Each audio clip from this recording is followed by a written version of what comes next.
சாமுண்டீஸ்வரி கார்த்தி மேலே சந்தேகப்படுறாங்க. என்ன நடக்குதுன்னு இந்த வீடியோவில் பார்க்கலாம். வாங்க வீடியோ. சாமுண்டீஸ்வரி தன் மாப்பிள்ளை மேலே வச்சிருக்கிற மதிப்பு மரியாதை நாளுக்கு நாள் அளவு கடந்து போய்கிட்டே இருக்குது. இதை எப்படியாவது நம்ம தடுத்து நிறுத்தணும். முதல்ல இந்த டிரைவர் ராஜாவை வீட்டை விட்டு வெளியே துரத்தணும். அப்போ தான் நமக்கு நிம்மதி. இவனை இப்படியே விட்டா சொத்தையும் பிடுங்கிடுவான், நம்ம கதையும் முடிச்சிடுவான்னு நினச்சிக்கிட்டு சந்திரா சிவனாண்டிக்கிட்ட எல்லா விவரத்தையும் சொல்கிறாங்க. இங்கே பாருங்கள், இன்கம் டேக்ஸ் ஆஃபீஸர்கிட்ட எல்லாத்துக்கிட்டையும் கண்ணில் விரலை விட்டு ஆட்டிட்டான் தெரியுமா. 50 லட்சம் ரூபா பணத்தை எங்கள் அக்காவுக்கு காப்பாற்றி கொடுத்துருக்கான். அவனை இப்படியே விட்டோன்னா சொத்து போகிற எங்கள் அக்கா அவன் பேரில் எழுதி வச்சிருவான். எப்படியாவது நம்ம இவன் யாருங்கிறத கண்டுபிடிச்சி எங்கள் அக்கா கிட்ட உண்மையை சொல்லணுங்க. இதுக்கு நீங்கள் உடனே முயற்சி பண்ணுங்கிறாங்க சந்திரா. நீ ஒன்றும் கவலைப்படாத, நான் இன்றைக்கி சென்னைக்கு போகிறேன், அவனை யாரு என்னங்கிறத நான் கண்டுபிடிச்சிட்டு வரேங்கிறாங்க சிவனாண்டி. சரிங்க, பார்த்து பத்திரமா போயிட்டு வாங்கன்னு அனுப்பி வைக்கிறாங்க சந்திரா. சிவனாண்டி அவங்க நண்பனை பார்க்கறக்காக போயிருக்காங்க. சிவனாண்டி, என்னை பார்க்க இப்போ தான் உனக்கு தோணுச்சா? சரி வா, என்னை பார்க்க இப்போ தான் உனக்கு தெரிஞ்சிருக்கு அப்படி. சரி வாடா கிளம்பலான்னு சொல்லவும் சிவனாண்டி அவங்களுக்காக வெயிட் பண்ணிட்டு இருந்து எழுந்திருக்கிறாங்க. அவங்க கையில் வச்சிருந்த ஃபோன் தவறுது. அதை எடுத்ததும் நிமிந்து பார்க்குறாங்க. அங்கே கார்த்தியோட ஃபோட்டோ இருக்குது. ஆமாம், இந்த ஃபோட்டோவில் இருக்கிறது யாருன்னு சிவனாண்டி அவங்க நண்பன்கிட்ட கேட்கவும், இவர் தாண்டா அபிராமி காஸ்மெட்டிக்ஸ் கம்பெனி எம்டிங்கிறாங்க. அப்படியே சொல்கிற, இவர் பேர் என்னன்னு கேட்கவும் கார்த்திகேயனுங்கிறாங்க. கார்த்திகேயனா? ஓ, இவன் சாமுண்டீஸ்வரியில் டிரைவர் வேலை பார்த்துட்டு இருக்கான். பேர் ராஜான்னு சொல்லி எல்லாத்தையும் நம்ப வச்சு ஏமாத்திட்டு இருக்கான். இவ்வளோ பெரிய கம்பெனி வச்சிருக்கிறவன் அங்கே எதுக்காக வந்து டிரைவர் வேலை பார்க்குறான்? ஒருவேளை இந்த 2 குடும்பத்தையும் ஒன்று சேர்த்துருக்கு தான் அவங்க வந்திருப்பானா? ஒரு அப்படிதான் இருக்குமா. இவனோட கம்பெனி எங்கே இருக்குன்னு கேட்குறாங்க சிவனாண்டி. அண்ணா நகரில் கூட ஒரு கம்பெனி இருக்குடா. இவருக்கு நிறைய கம்பெனி இருக்குது, ஏகப்பட்ட கம்பெனி, அளவில். அந்த கம்பெனிக்கு என்னை கூட்டிகிட்டு போறியான்னு சிவனாண்டி கேட்குறாங்க. அவ்வளவுதானே, வா போகலாம் அப்படின்னு சொல்லி கூப்பிடுறாங்க. இன்னொரு விஷயம் தெரியுமா, இவர் மியூசிக் கம்பெனி கூட ஒன்று வாங்கியிருக்காருடா. அதுவும் ரொம்ப பெரிய ஃபேமஸான கம்பெனி தாங்கிறாங்க. அப்படியா? அப்போ இவருக்கு நிறைய கம்பெனி, ஏகப்பட்ட சொத்து இருக்கும் போல இருக்குங்கிறாங்க. அடா ஆமாண்டா, இவர் நம்ம ஊர் பக்கம் இருக்காரு, ராஜா சேதுபதி, அவரோட பேரந்தாண்டா இவர் உனக்கு தெரியலையான்னு கேட்குறாங்க. சிவனாண்டி எதுவும் தெரியாத மாதிரி, இல்லை எனக்கு எதுவும் தெரியாதுங்கிறாங்க. சரிவா, அவர் கம்பெனிக்கு போய் பார்க்கலாம் அப்படின்னு சொல்லி கார்த்தியோட கம்பெனிக்கு கூட்டிகிட்டு போகிறாங்க. சிவனாண்டி கம்பெனியை பார்த்ததும் அப்படியே பெருமூச்சு விடுறாரு. அடேப்பா, இவ்வளோ பெரிய கம்பெனியா?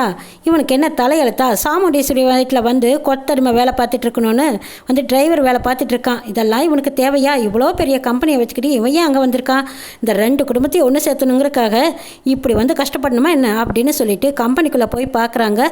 அங்கே ஆயிரக்கணக்கானோர் வேலை செஞ்சிட்ருக்காங்க. அதை பார்த்த சிவனாண்டி அப்படியே வாய் மேலே கை வைக்கிறாங்க.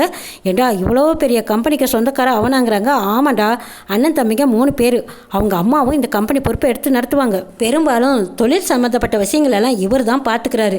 இவங்க அண்ணனுங்கெல்லாம் அப்பப்போ வந்துட்டு போவாங்க. ஆனால் இவருக்கு தான் டேலண்ட் அதிகம். இவர் மூலமாக தான் நிறைய கம்பெனி உருவாயிருக்கு. இவர் தான் நிர்வாகம் பண்ணுறாரு. இவர் கண்ட்ரோலில் தான் எல்லா கம்பெனியும் இருக்குங்கிறாங்க.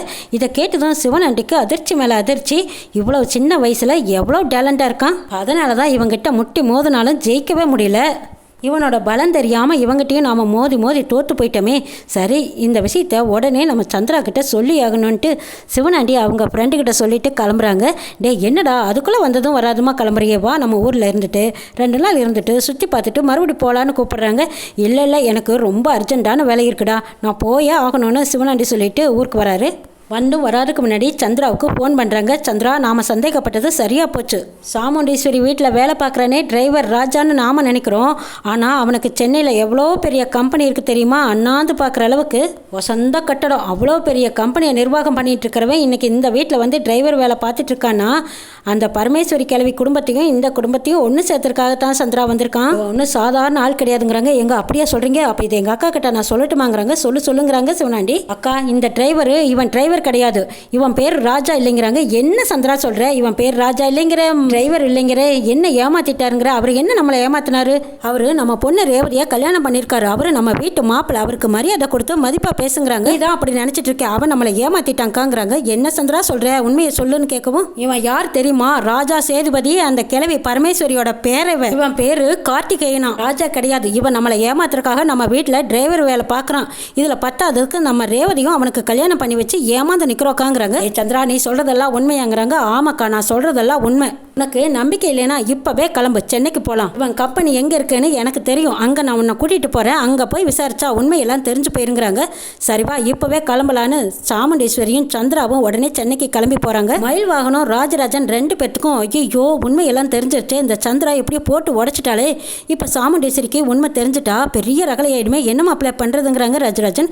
உடனே நம்ம ராஜாவுக்கு ஃபோன் அடித்து சொல்லணுங்கிறாங்க.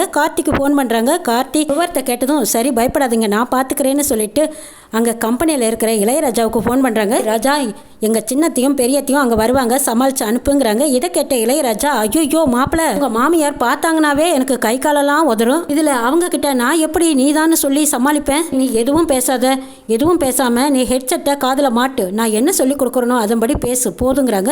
அப்படியே சொல்கிற மாப்பிள்ள சரி நல்ல ஐடியா, இருந்தாலும் என்னால் ஆக்ஷன் எல்லாம் அதிகமாக பண்ண முடியாது, நீ பக்கத்தில் இருந்தால் கூட பரவாயில்ல, இப்போ நீயும் இல்லை, நான் எப்படி ஒருத்தன் சமாளிப்பேன்னு தெரியலையே. மாப்பிள்ள அவங்க கையில் கண்ணுக்குன்னு கொண்டு வராங்களா அது தெரியுமா உனக்குங்கிறாங்க.